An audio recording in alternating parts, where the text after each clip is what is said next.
Hello everyone and welcome to Isms by Josie. Today we're going to be doing a life hack, how to repair a broken nail using Polygel with Dualforms. So in my last video I mentioned that I had broken my middle finger nail.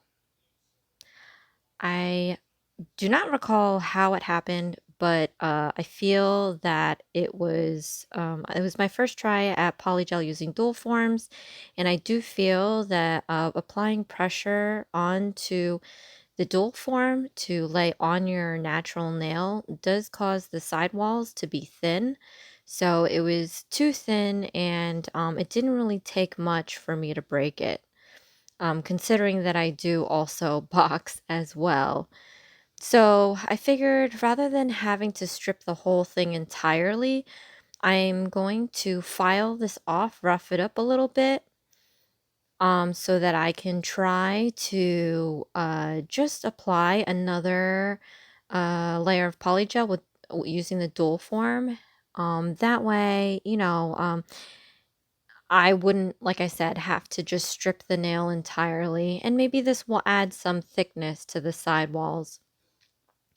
So, like I did in my previous video, I am taking a little bit of the clear polygel.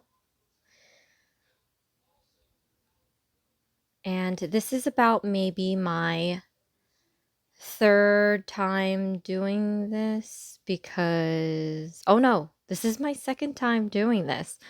I keep thinking that I did it on my other hand, but my other hand is the jelly tips.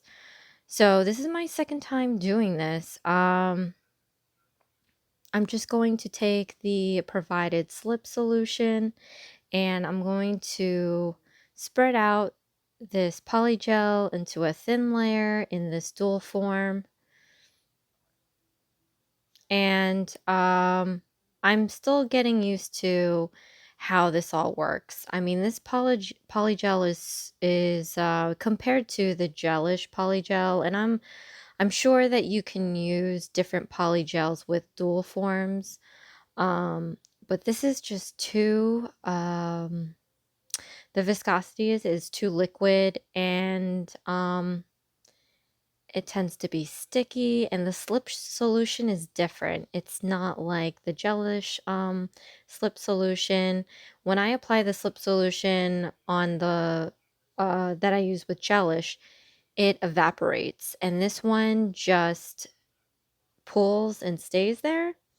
So you may have seen in my previous video that when I do place these guys on my base natural nail, some of that slip solution comes out, it leaks out, and it doesn't evaporate. It's just this weird, scummy slip solution. So, I mean, that's what differs from what I'm used to, and I don't prefer it. But as far as the idea of ease and time efficiency with filing, I do like. So I could see myself using other polygel systems with these dual forms and be happy with it.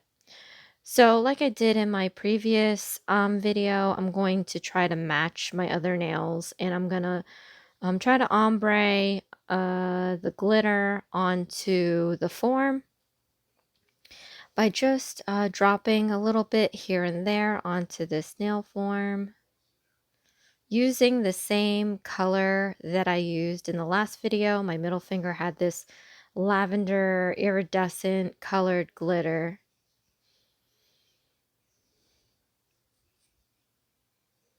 And I just want to make sure I get more larger pieces. The rest of the nails only had a few of the large pieces, which I was a little disappointed at because I love the big pop of color that happens with them. So I'm going to make sure to grab, and you can see like most of these guys are the larger pieces. So what I did forget to do in the last video, compared to the last video, I forgot to cure this. I should have cured this because I just went directly in with the clear gel. I didn't do the light apricot to ombre it because I figured that the base of my nail was already apricot, so it'll have that color there. Um, and I'm thinking after the fact now that I probably should have continued the light apricot and clear ombre. Um, but yeah, of course, definitely I should have cured what I did before I put this clear on top, just because when I placed the polygel over, I've got layers now that I'm sticking on here, and it got a bit messy. So again, this is, this is a learning experience. I'm a DIY nail enthusiast, and this is my second try at polygel with Dualforms. And I found it interesting enough to try it. I mean, and that's what learning is all about. Um, but yeah, I'm for sure next time if I try to overlay some glitters, I'm going to cure it first before putting another layer on top of it to encapsulate it. So I'm just spreading this out thin, and then I'm going to be placing this over my nail. And I'll tell you now, the added thickness to this now, I still have the nail, boxing and all. I usually do it on weekends, but I've been adding some weekdays where I do boxing as well now. So this is good. I think when you do dual forms and you're the type of person that's very hands-on and does a lot of things with their hands, just be mindful of not putting too much pressure to where you squeeze out the polygel enough to form a thin layer at the breaking point of your nail, normally near the tip, so that you don't have these issues. Um, so I'm definitely going to have to remember that the next time that I do these dual forms, which I am going to do. I know that my right hand is normally the short hand, the short nail hand, but I want to do another, it's not a hack, but I definitely want to try doing an infill using dual forms. I was asked by this person who has their own channel, and I definitely want to answer their question by means of video, and I'll give them a shout out when I post it this weekend. I'm posting this midweek as a special bonus video for you guys, just because, everybody has that question. And it seems that polygel is, with dual forms, is a trending thing. I mean, it's very easy and fast to do. So, yeah, the question is if rather than stripping your whole nail, couldn't you just, and my question is, can I just, apply the dual form right over what's broken?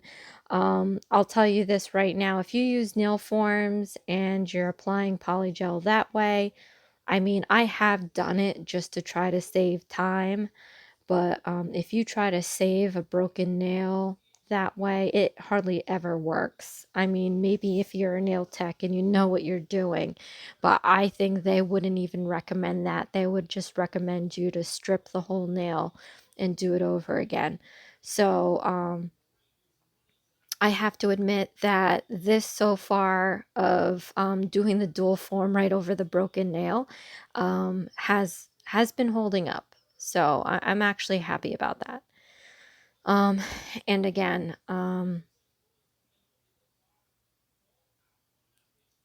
they have not broken. So hopefully I never have to do this again, but I will do it if it does happen again. So I'm using my tap light for my jelly tips. So that's always great because I also had the issue of putting pressure down on the dual form and sticking it under the lamp because mine is not like it's enclosed, so I can't just hold two hands under it. Um, but yeah, so I'm glad I have that. I cure flashed it or flash cured it for like a few seconds, and then I stuck it under the lamp for 60 seconds. So now I'm coming in with my nail file, and I'm just filing away this tip down even with the other nails. As you can see, it's blending well, like nothing ever happened, which is what I like because it's not mostly because of cosmetics. Like sometimes I'll be rocking broken nails, and obviously I rock like two different nail designs on a regular basis and I don't have an issue. But as I'm typing, as I do with my job, like it's easier when all the nails are level because that motor sensory is just thinking that you can tap that nail using that distance. And it's not. You have to remember to overstretch with whatever nail that's missing. So, I actually fixed this right away after it broke. I was, nothing really phased me. But I'm posting this now as a bonus video. I don't want to like double post because, I like to give attention, especially to my June birthstone design that I totally love. Again, it's my husband's birthday, and I'm going to be doing some things that he likes for nail designs the next couple weeks. But here's the end result. It was a nice quick fix and it works. So if you use Dualforms, I could recommend you doing this. And here's the close-up of the nail. It's so pretty. I'm glad that it's not as crowded as the other ones because it gives it a little bit more character. But there you have it. This is Isms by Josie. Please share, like, and subscribe for future videos. And I really hope you like this life hack, fixing a broken nail using Polygel and Dualforms. And I'll see you again shortly this weekend when I post my weekly nail video. Thanks. Bye.